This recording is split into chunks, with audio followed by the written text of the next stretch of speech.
দেওচা ভোচান বলে বীরভূমে। এই মাইনটা হচ্ছে এশিয়ার লার্জেস্ট কোল রিজার্ভ, 2000 মিলিয়ন টন কয়লা আছে ওখানে, আর ওয়ার্ল্ডের সেকেন্ড লার্জেস্ট রিজার্ভ। ওখানে কিন্তু সরকারের অসুবিধা হলো, ওখানে অনেক লোক বাস করতো, ওদেরকে রিলোকেট করা হয়েছে, 10 বছর লেগে গেল। জানেন তো লোককে রিলোকেট করতে অনেক কষ্ট আছে, শুধু পয়সা দিলেই লোকে যেতে চায় না, কিন্তু ভাগ্যিস এখন মোটামুটি রিলোকেট সব হয়ে গেছে, এখন মাইনটা আরম্ভ করতে হবে।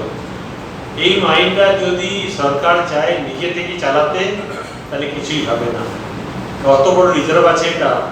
এই মাইনটা যদি কোনো মাল্টিন্যাশনাল কিংবা কোনো প্রফেশনাল গ্রুপকে দেওয়া হয় অনলি ফর রেজিং কন্ট্রাক্ট, মাল বিক্রি সরকার করুক, কোনো অসুবিধা নেই, আর খুব তাড়াতাড়ি যদি করতে পারে। এই মাইনে অত রিজার্ভ আছে, ওয়েস্ট বেঙ্গল ডিস্ট্রিক্টকে কয়লা ঝাড়খণ্ড থেকে আর সেন্ট্রাল কোলফিল্ড থেকে আনতে, ওড়িশা থেকে আনতে হবে না।